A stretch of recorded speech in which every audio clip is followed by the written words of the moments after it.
It is the 13th of July 1986. They say that living with privilege is difficult. It isn't.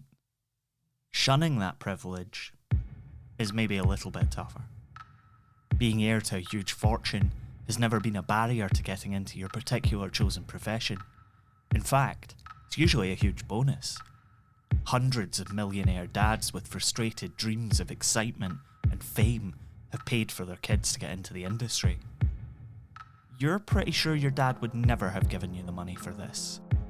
After all, you're John Colum Crichton Stuart, the Earl of Dumfries, first in line to one of the richest hereditary fortunes in the United Kingdom. Sport was the plaything of the nobility. It was never something to be seriously pursued. You had friends at Ampleforth College, an incredibly exclusive boarding school, who excelled at polo, rugger, rowing, all the usual stuff. But your obsession lay elsewhere. You dropped out of school, much to your parents' chagrin, because John Colum Crichton Stuart didn't want to follow in his father's footsteps.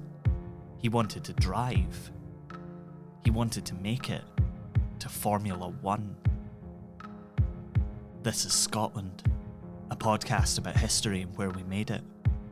I'm Michael Park. 13th of July 1986 was the British Grand Prix at Brands Hatch. You start the race sandwiched between fellow British drivers Derek Warwick and Martin Brundle.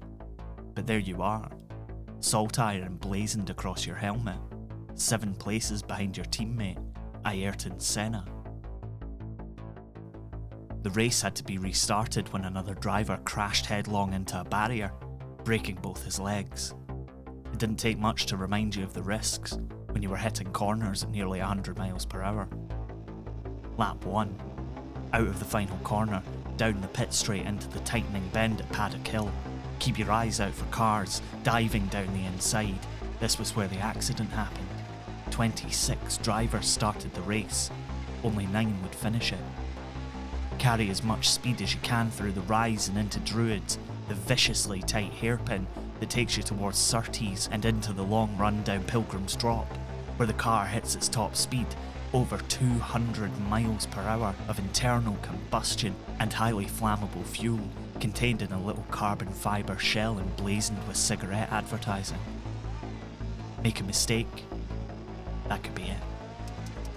You feel your hands grip the wheel tighter, the G-force makes it feel like you're a couple of inches below where your body actually is. Driving this Lotus is like an out-of-body experience. No one knows you as John Colum Crichton Stuart here. Nobody calls you the Earl of Dumfries or the future Marquis of Bute. Everybody knows fine who you are. Not that you're exactly parading it around the paddock, but they know you as Johnny Dumfries, the kid who got a job driving a van for one of the teams, and then worked as a painter and decorator to scrape together enough money to go racing in the lower formulas. You touch the apex at Stirling. Carrying a load of speed into the corner, you feel the car twitch horribly underneath you, but you pull it back. You're here because Senna didn't want a competitive teammate. He wanted someone who would be a pure number 2. You don't care. You're here. You're racing in your first British Grand Prix. If it's your last time too, for whatever reason, then so be it. Through clearways, round the Clark curve, 1 more lap down, only 73 to go. You finish the race, 7th of the 26 starters. The fact that only 9 finished it is by the by. You go on to score a few more points throughout the rest of the year, but Lotus quietly let you go at the end of the season. The Formula One dream is over. But hell, at least you did it. You got there. You tested yourself against the best drivers in the world, and you did it on your own merits, without using your family's money. Influence? Maybe, but money, no. But there are other cars out there. Other races. Other glories. It's been a long time since you've tasted victory.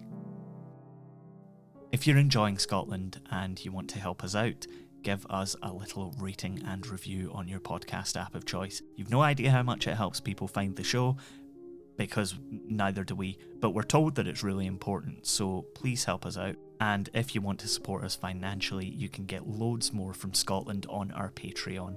Head over to patreon.com/Scotland History Podcast and support us for as little as $2 per month. Enjoy the rest of the show. It is 1988. Formula One might be gone. A lazier narrator might say that it's in your rear view mirrors as you cross the line in your biggest race yet.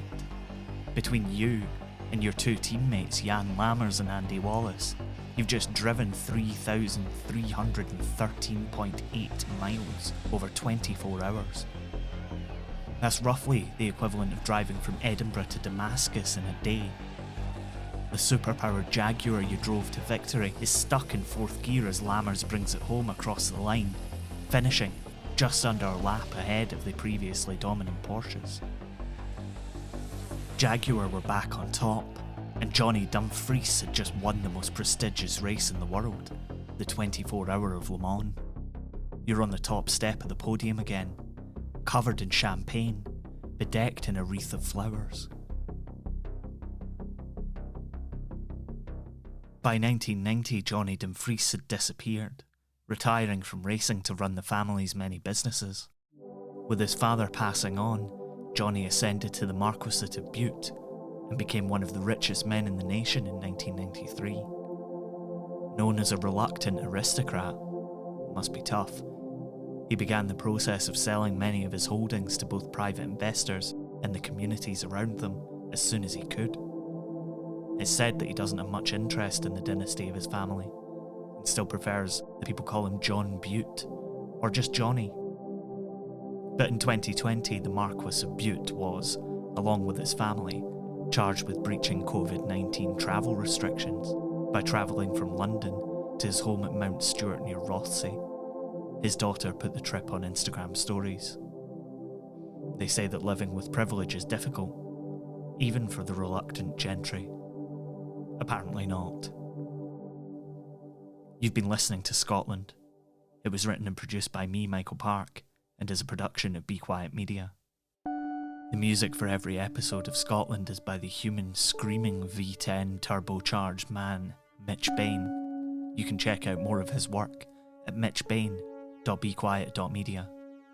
Jamie Mowat does stunning illustrations for us, which you can see in our episode art. See more and buy prints at Tidlin, tidlin.com. Scotland is supported by Chris Lingwood, Scott McCubbin, and listeners like you on Patreon. You can get loads more from us for as little as $2 a month at patreon.com/Scotland History Podcast. You can find out more about the show on our website, scotlandpodcast.net, and we're on Twitter, Facebook, and Instagram. You can find us by searching Scotland, a Scottish history podcast. Thanks for listening.